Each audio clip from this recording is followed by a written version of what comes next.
Bonjour, je vais parler des 2 derniers épisodes de Arrow, vu que j'ai pris du retard avec la semaine dernière. Globalement, sur les 2 épisodes, je trouve quand même qu'on est beaucoup plus focus. Sur l'épisode 5, donc le précédent, on était quasi entièrement sur Oliver en prison. Même littéralement, même Felicity, au sens propre, mais pose sur l'intrigue Diaz, puisqu'ils perdent le signal et qu'il faut un petit moment. Et du coup, c'est Laurel qui réussit à la convaincre de « Non, mais va voir ton mari en attendant ». Donc c'est littéralement « Je m'épose, je m'occupe d'Oliver ». Littéralement, l'épisode, c'est ça. Donc ça permet d'avoir un épisode plus concentré là-dessus, que j'ai vraiment apprécié avec Oliver qui rencontre Talia en prison, même s'il y a des problèmes, mais qui sont quand même plus liés à, on va dire, à la gestion de la saison que de l'épisode en lui-même. Et le deuxième épisode, là, on passe le focus davantage sur Diaz. Et là, j'ai aimé parce qu'enfin, on réussit à le capturer. Franchement, j'ai cru jusqu'à un moment qu'ils allaient encore le laisser s'échapper. Après, je me dis que comme il y a le crossover qui arrive bientôt, d'ailleurs, il y a une référence à Gotham dans l'épisode précédent, comme il y a le crossover qui arrive, je me dis que voilà, Diaz, ça sera peut-être pas entièrement réglé, mais quand même, ça sera sur une bonne voie d'être résolu. J'espère qu'à la mi-saison, à la coupure de mi-saison, là, j'espère que ça sera résolu définitivement, Diaz et les Long Bunters, parce que peut-être qu'ils vont résoudre Diaz, mais qu'il y aura encore les Long Bunters. Mais qu'est-ce qu'ils feraient sans Diaz? J'attends de voir, mais bon.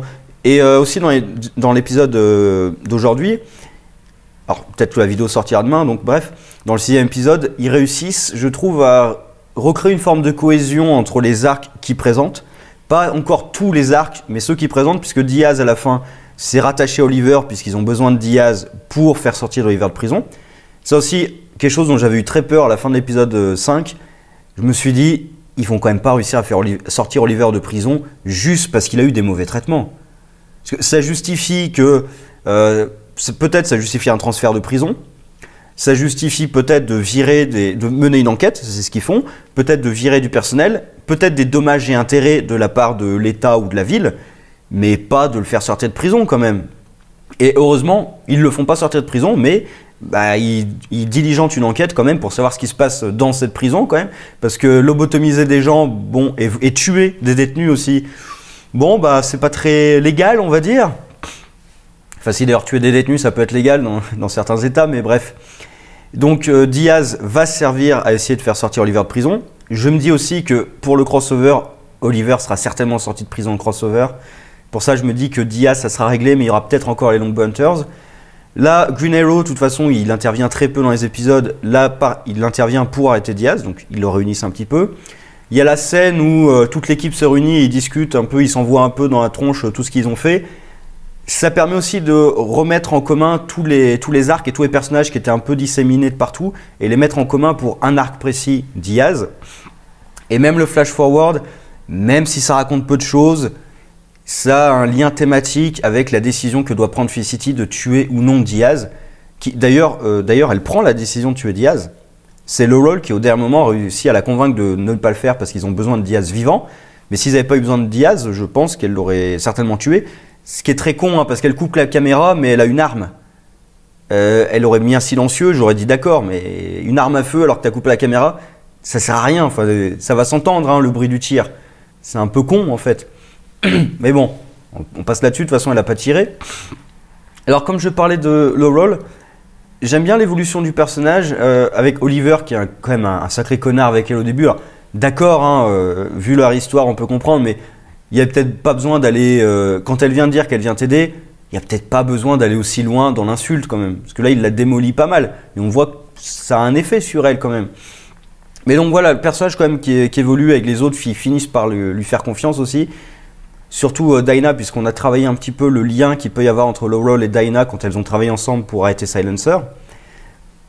Donc voilà, l'évolution de ce personnage, ça me plaît plutôt. Ensuite, Diaz. Diaz, il a quasiment le même objectif que la saison précédente. Hein. Bon, maintenant, comme son empire est détruit, il veut se venger. Donc, il n'y a pas grand-chose d'intéressant à dire avec Diaz, en fait. Il va se venger, donc il se venge d'Anatoly, il veut se venger d'Oliver, il veut détruire Oliver. Encore une fois, on veut détruire la ville. Même dans le flash-forward, on veut détruire la ville. J'avoue que ça me saoule. Là, les méchants, ils ont soit l'objectif, on va contrôler la ville, soit on va détruire la ville, ou on va détruire Oliver, et pour détruire Oliver, bon, on détruit sa ville. Il n'y a que des trucs comme ça dans les... Alors oui, il y a des méchants qui ont eu des trucs différents, mais la majorité, ils ont ce genre de choses. On en est à la 7e saison, vous n'aviez pas un truc plus original que détruire la ville? Il n'y a pas mieux que ça. Après, j'attends de voir le nouveau Green Arrow, si c'est bien lié à William dans le futur. Peut-être que ça va donner autre chose, mais là, on va empêcher la destruction de la ville. C'est bon, ça fait 7 saisons, là, vous arrêtez pas de l'empêcher. C'était déjà le problème de la première saison, d'empêcher la destruction de la ville. Au bout d'un moment, c'est bon, on a compris. Voilà. Bref, mais passons là-dessus. Voilà. Mais ça m'énerve un peu que, encore une fois, le méchant, son plan, c'est on va détruire la ville, ou on va contrôler la ville, ou ce genre de conneries. Ça me saoule au bout d'un moment, c'est une redite. Donc bon. Sinon, la partie que j'ai vraiment préférée, c'est Oliver en prison, qui continue d'ailleurs dans l'épisode de Diaz, là, d'une autre manière. Mais bon, voilà. Alors par contre, dans l'épisode précédent avec le truc psychiatrique, ce qui m'a dérangé, c'est un peu la gestion globale justement de cette aile psychiatrique. C'est que à quel moment est-ce qu'Oliver est vraiment sous l'influence du psychiatre et à quel moment il ne l'est plus? Parce que j'ai l'impression que le scénario fait comme il veut et Oliver lui-même fait comme il veut. C'est-à-dire que quand il en a marre de parler avec Talia, là il lui sort le discours du psychiatre en disant peut-être qu'il a raison et tout, parce qu'il en a marre de parler avec elle en fait. C'est vraiment l'impression que j'en avais, c'est en fait il reste le Oliver normal, il n'a pas du tout été brisé par le psy ou quoi que ce soit, ni manipulé ni quoi que ce soit, mais là il en a marre de discuter avec elle donc il pense un truc. Parce que dès qu'il arrive dans l'aile là, il voit un type qu'il reconnaît, il va lui poser des questions tout de suite. Donc il a pas changé, c'est toujours le même Oliver qu'avant. Et c'est un peu dommage parce qu'en plus avec le psy on aurait pu faire poser des questions sur le personnage, sur sa quête, quel est son objectif maintenant, qu'est-ce qu'il va faire. Parce que là il prend une décision qui est il faut coupler maintenant le vigilante et l'homme, séparer les deux c'est pas sain. Ce qui est assez évident en fait, hein. Tu peux pas partitionner ta vie comme ça et espérer que ça marche sans aucun problème. Non, voilà, à un moment il faut confronter tes problèmes. Tu peux pas sectionner ta vie en plusieurs morceaux et les regarder indépendamment. Évidemment qu'ils ont des liens les uns avec les autres. Bon, et voir Oliver et Talia travailler ensemble pour abattre l'aile psychiatrique illégale, moi j'ai plutôt aimé cet épisode. L'épisode précédent, même si c'était avec Diaz, j'étais quand même plutôt dedans, mais pour une raison simple, c'est tout simplement on se focus quand même sur des arcs précis. Du coup, on peut rester dedans tout l'épisode, mais quand on fait des sauts perpétuels entre plein d'arcs qui servent à rien, là pareil, le flash forward, c'est un lien thématique avec Felicity, mais ça coupe l'action complètement et on se dit, voilà, mais pourquoi vous nous montrez ça en fait? Moi, la seule raison qui est de nous montrer ça, c'est qu'il faut faire avancer l'arc jusqu'à un certain épisode où là on en aura besoin, donc on essaie de mettre des morceaux de flash forward là où on peut, en essayant de créer des liens avec ce qui se passe dans le passé, enfin dans le présent du coup. Mais voilà, c'est pas forcément génial. Pareil, le système de sécurité du futur. C'est quoi ce système de sécurité à la con? C'est-à-dire que si William était entré tout seul, sans Red Arrow, ou non, Arsenal, maintenant il se fait appeler, oui, Arsenal. De toute façon, les noms de code, ils changent tout le temps, donc je m'en souviens plus. Arsenal, bah il serait mort en fait, William. Et pareil, le truc là qui cible... Alors, bon, on va dire que c'est un truc intelligent qui cible les armes.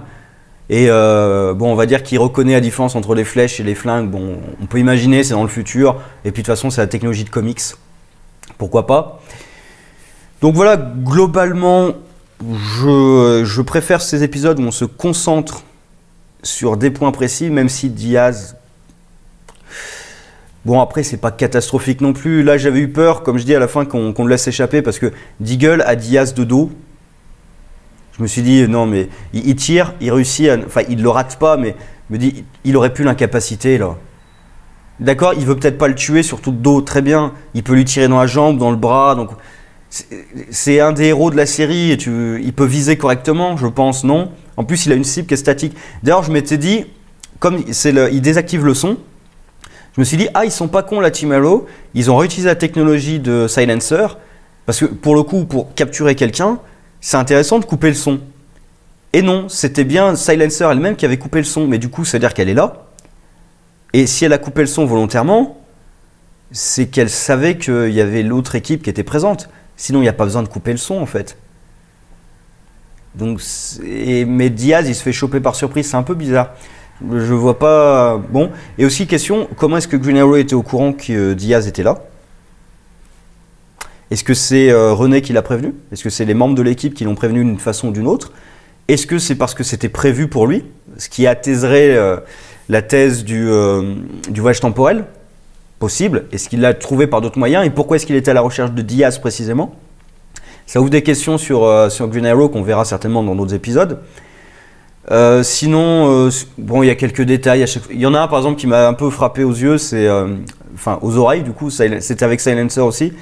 Bon, déjà, point positif pour Silencer, j'avais dit, si elle revient au bercail, comme ça, comme si de rien n'était, ils sont complètement cons. Là, au moins, même si on ne le voit pas, j'imagine qu'ils ont eu l'intelligence de chercher s'il y avait un mouchoir, parce que ça paraissait évident, quoi. Même si tu t'échappes, c'est assez évident que peut-être qu'ils ont mis un mouchoir sur toi, quoi. Donc même si on ne le voit pas, on imagine qu'ils ont cherché un mouchoir, qu'ils l'ont trouvé assez évident. Par contre, quand Anatoly est dans la caisse, qui active la ceinture? C'est un truc tout con, mais la ceinture est activée.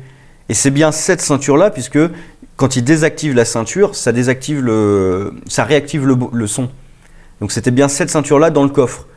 Qui l'a activée? Ou est-ce qu'elle était activée par défaut, mais du coup... Après, c'est la question aussi, ça marche dans quelle limite? Il y a quelle zone d'action au son, en fait? Mais tel que c'est présenté, j'ai l'impression qu'elle s'active d'un coup. Je me dis, mais qui l'a activé dans la caisse? Enfin, après, c'est un détail, hein, ça sert à rien. D'ailleurs, même la ceinture en elle-même, elle ne sert pas à grand-chose au final. C'est quoi? Parce que de toute façon, le but, c'était pas de les tuer, je pense. Parce que sinon, la bombe, ils l'auraient mis moins longtemps. Enfin, j'imagine. En plus, si quelqu'un a activé la ceinture de l'extérieur, parce que peut-être qu'elle a été commandée, j'en sais rien. Mais bref, voilà, ça c'est un détail, mais je me suis dit, qui a activé la ceinture dans la caisse, là, c'est un peu bizarre. Bref, globalement, j'ai plutôt bien aimé les 2 épisodes parce qu'on se concentre sur des intrigues bien précises. Ça, je l'ai dit plusieurs fois, je me répète. J'attends de voir la suite parce que là, je pense qu'on va rester sur Diaz un petit peu. Et là, on va allier Diaz et Oliver en prison. Donc, comme Oliver en prison, c'est quand même la partie qui m'intéresse le plus. Il y a la partie Green Arrow qui m'intéresse vraiment, mais comme on ne sait rien pour l'instant, bah, j'attends de voir. La partie Oliver, pour l'instant, c'est la seule développée qui m'intéresse vraiment. En plus, là, il justifie pleinement d'avoir développé le personnage de Turner, puisqu'il y a le copain d'Oliver en prison. Pour moi, c'était évident, en fait. C'était évident que c'était lui qui avait poignardé le garde et qu'il allait faire porter le chapeau à quelqu'un d'autre. Pour moi, c'était évident que c'était ce personnage-là. Mais bon, Oliver se fait avoir. Et d'ailleurs, la pire prison au monde. Hein. Il y a une petite rixe entre 2 détenus et il y en a un 3e qui se barre tranquille sans que personne l'arrête. Qui peut aller fouiller tranquillement partout. Il y a des caméras de sécurité dans cette prison ou non? Non, les prisonniers ils se baladent comme ils veulent, il n'y a aucun problème. Et ensuite, quand il est revenu, personne s'est dit tiens, t'as disparu pendant quelques heures quand même. C'est pas normal pour un détenu en prison. Surtout qu'il a poignardé des gardes quand même. Non, c'est bon, il se traballe comme il veut, il trouve une preuve et apparemment ça a suffi. Qu'un détenu trouve une preuve, ça suffit pour que les gardiens disent bah oui, il a raison. Mais bon, on va passer là-dessus. Mais ça justifie pleinement d'avoir humanisé un peu Turner auprès d'Oliver. Parce que clairement, si ça avait été l'autre mec, là, dont j'ai pas le nom, qui l'avait accusé à tort, là je pense qu'Oliver il s'en foutrait complètement. Mais comme Turner, ils ont un peu discuté et tout, il l'a un peu humanisé. Là, en plus, Turner dit je suis innocent, tu t'es trompé de personne et tout, je me suis fait piéger. Ça pose un dilemme à Oliver. Si ça avait été un autre criminel, je pense que ça poserait pas trop de dilemme à Oliver. Mais bon, voilà, l'arc en prison, c'est ce que je préfère. Ils vont le lier à Diaz. C'est pas ce que je déteste, mais qu'est-ce qu'il y a à raconter avec Diaz? La preuve, là, le seul truc à raconter, c'est je veux me venger, je veux détruire la ville. Il n'y a plus rien à raconter avec Diaz, en fait, à mon sens. Donc après, c'est pas mauvais, mais c'est pas terrible. Bref, j'attends de voir la suite. J'attends surtout le crossover, parce qu'en plus, ils nous le teasent, là, en parlant de Gotham avec Talia. J'attends de voir le trailer. D'ailleurs, je vais arrêter tout de suite après, mais le psy, là, il a vraiment cru que Talia était sous son influence. Parce que si j'ai bien compris le truc, tous ceux qui sont dans cette aile, ils sont dans la 2e phase du programme. Donc ils ont déjà passé la première phase avec le médecin. En plus, quand il a dit à Oliver que c'était l'une des volontés les plus fortes qu'il a jamais rencontrées, il a cru une seule seconde que Talia, elle était sous son influence par sa thérapie, là. Talia, sérieusement? Alors soit elle est très bonne actrice, ce qui est possible, soit il est complètement à la ramasse, ce psychiatre. Ce qui est aussi tout à fait possible, hein, puisqu'on apprend en plus que c'était un mauvais psy avant de s'occuper de cette aile psychiatrique là. Donc bon, mais bref, je termine là-dessus. Comme je disais, j'attends le crossover aussi avec l'arrivée de Batwoman, mais j'en parlerai qu'au crossover de Batwoman et toutes les affaires qu'il y a eu aussi autour de ça. J'attends ce crossover avec impatience et de voir comment est-ce qu'Oliver va sortir de prison avant ce crossover? Je pense que oui. Comment? Est-ce que c'est avec Diaz? On verra. Sur ce, au revoir.